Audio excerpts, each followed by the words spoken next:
नमस्कार, आप देख रहे हैं K2 नेटवर्क्स और मैं पवन कुमार आप लोगों के साथ। तो जैसे रशिया ने अभी-अभी आप लोग जानते ही होंगे कि रशिया ने जो है कोरोना की जो वैक्सीन जो है वो मतलब तैयार कर ली है और उस पर जो है बोलते हैं कि पुतिन जो है अपनी बेटी पर जो है उसका ट्रायल करने जा रहे हैं। तो अब उस वैक्सीन को क्या कहेंगे? अभी हमारे बहुत सारे लोग ऐसे हैं जिन जो समझते हैं कि जो कोरोना की जो वैक्सीन है वो अब क्योर है। तो ऐसा नहीं है। कोरोना की जो वैक्सीन है वो भी मैनेजमेंट में ही यूज़ होगी। उसको भी हम क्योर नहीं बोलेंगे। उसको भी जो है वो गवर्नमेंट हो चाहे कोई भी संस्था हो उसको इस नाम से बेचा जाएगा कि जो वो कोरोना की जो वैक्सीन है वो उसका एक मैनेजमेंट है। कोरोना का मैनेजमेंट है ना कि उसका क्योर है। तो अगर लोग ये सोचते हैं कि जैसे हम बीमार हो गए तो अब उसकी वैक्सीन आ गई है और उसके बाद जो है उसको लगाने से हम जो है बीमार नहीं पड़ेंगे।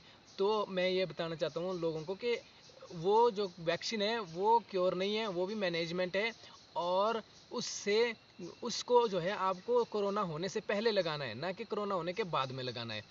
तो जैसे कि कोरोनिल किट को ये कह के जो है नकारा गया था मार्केट में कि ये जो है कोरोना की मेडिसिन नहीं है, कोरोना का क्योर है, उसका मैनेजमेंट है। उसका क्योर नहीं है, उसकी मैनेजमेंट है। तो ये कह के जो है उस पर प्रतिबंध लगा दिया था। तो बोलने का मतलब मेरा सीधा-सीधा ये है कि जो कोरोनिल किट है वहीं जो है कोरोना की जो वैक्सीन लॉन्च हुई है वो भी वही चीज़ है। अब इसमें भी कॉन्स्पिरेसी ये है कि जो कोरोना की जो वैक्सीन है क्या वो रियल मायने में जो है वो वैक्सीन जो है वो तैयार की गई है या फिर जो है वो प्लेसिबो इफेक्ट जो है लोगों के दिमाग में डाला जा रहा है। Placebo effect in the sense कि उनको ये बताया जा रहा है कि देखो ये कोरोना की हमने वैक्सीन तैयार कर ली है, आप इसको लीजिए और उसके बाद जो है क्या है कि आप जो है बीमार नहीं पड़ेंगे। हालांकि हालांकि हमारे सामने ही है। पहले तो हम आज से अगर 6 महीने पहले की अगर बात करें तो 5 से 6 महीने पहले जो है हमारे आसपास हम न्यूज़ में सुनते थे कि वहाँ पर इतने केस आए, वहाँ पर इतने केस आए। अब तो कोरोना के केस हर घर में हमारे आसपास के गांव में अगर मैं अपनी यहाँ की बात करूँ तो हमारे इधर उधर के गांव में जो है बहुत सारे केस हैं। कभी 30 केस यहाँ से आ जाते हैं, कभी 35 केस वहाँ से आ जाते हैं। मेन मुद्दा ये है कि अगर ये कोरोना के केसेस आ रहे हैं तो वो जुकाम, सर्दी, बुखार, पेट दर्द वो केस कहाँ है इस साल?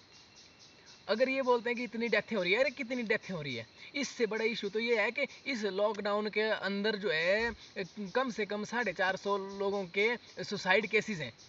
450 लोग जो है उन्होंने वो सुसाइड से मर गए। तो कोरोना से कितने मरे हैं? 16-17 केस, 18 केस लास्ट अभी तक मरे हैं यहाँ हमारे हिमाचल में। तो अगर हम बात करते हैं कि अभी हमारे आसपास में जो है बहुत से जो कोरोना के पेशेंट है वो निकल रहे हैं, हालांकि सारे के सारे वो एसिम्टोमेटिक हैं और वो क्योर होके ठीक भी होके भी आ रहे हैं।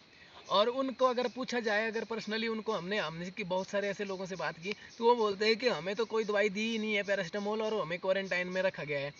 तो किस चीज़ का पैसा जो है वो गवर्नमेंट जो है वो दिखा रही है कि हमारा कोरोना के लिए या इस महामारी में हमारा इतना 30,000 करोड़ का जो है हमारा नुकसान हो गया है हिमाचल गवर्नमेंट का। तो वो किस बेस पे दिखा रहे हैं कि हमने जो अगर बसों का किराया बढ़ाया जा रहा है ये इसलिए कि हमारा जो कोरोना के लिए जो कोरोना संकट में जो है वो हमारा खर्चा है तो उसको उसकी भरपाई के लिए हमने बसों का किराया बढ़ाया।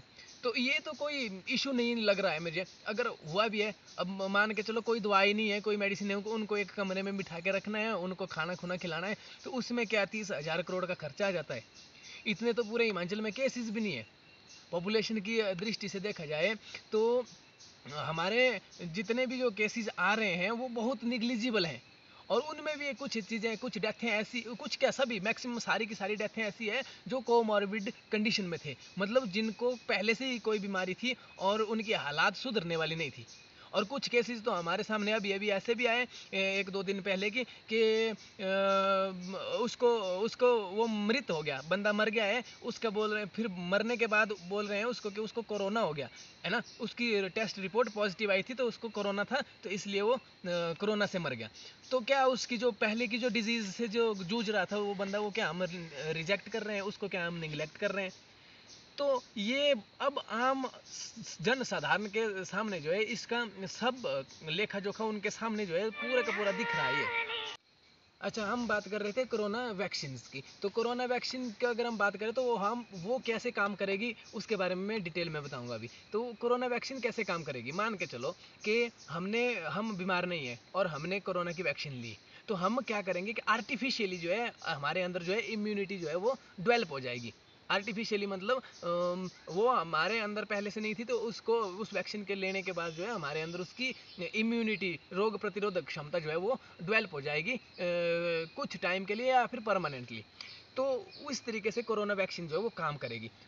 कोरोनिल किट या फिर हमारी आयुर्वेदिक दवाएं या फिर हमारा डाइट प्लान या फिर हमारे जो भी है, मतलब जितने भी जो भी मतलब जो दावे हो रहे हैं इसके, तो वो किस पर सारा का सारा फोकस किस पर है, वो है हमारी रोग प्रतिरोधक क्षमता पर। बोलने का मतलब है रोग प्रतिरोधक क्षमता जो है हमारी वो बूस्ट करेंगे, उसको बढ़ाएंगे। तो जो कोरोनिल किट थी रामदेव की वो भी सही थी, वो भी मैनेजमेंट में यूज़ हो रही थी। ये कोरोना वैक्सीन ये भी मैनेजमेंट में ही काम होगी, और इसकी कोई मेडिसिन ना बनी थी ना बनेगी। कोई इसका क्योर नहीं होगा कि आपको कोरोना हो गया है उसके बाद आप इस वैक्सीन को लो और उसके बाद ठीक होंगे, नहीं, वो पहले आपको लेनी पड़ेगी। चाहे वो आपको ज़बरदस्ती लगाई जाए या फिर आप अपने पैसे से लगाएं उसको, या फिर गवर्नमेंट अपने पैसे से दें। इसके बावजूद जो है हमारे पास जो है इसकी एक क्वेश्चन ये अराइज होता है कि अगर हमने इस वैक्सीन को लगाया और इसका साइड इफेक्ट हमारे 5 साल के बाद हमें दिखने को मिला, तो उसकी जिम्मेदारी कौन लेंगे? फॉर एग्जाम्पल मैं आपको एग्जाम्पल देता हूँ कि टीबी की वैक्सीन मान के चलो आपने लगाई है कि आपको टीबी जो है वो नहीं होगा। अब अगर वैक्सीन लगाने के बावजूद भी आपको आपकी ज़िंदगी में वो टीबी होता है, तो क्या मानेंगे उसको कि आपको टीबी वैक्सीन की वजह से आपने आपका वैक्सीन जो है वो काम नहीं कर पाई, या फिर उसमें क्या बोलेंगे, किसको क्लेम करेंगे? अगर मान के चलो मैंने खुद जो है कोरोना वैक्सीन अपने आप ली और फिर उसके बाद मेरे ऊपर जो है दोबारा से कोरोना का अटैक हुआ, या मुझे कुछ भी नहीं हो पाया, हुआ हो या नहीं हुआ हो, फिर भी मैं जो है संक्रमित हुआ और मैंने 4 लोगों को और भी संक्रमित कर दिया, तो फिर भी क्या ये आपातकालीन घोषित किया जाएगा या फिर आपातकालीन स्थिति बनाई जाएगी?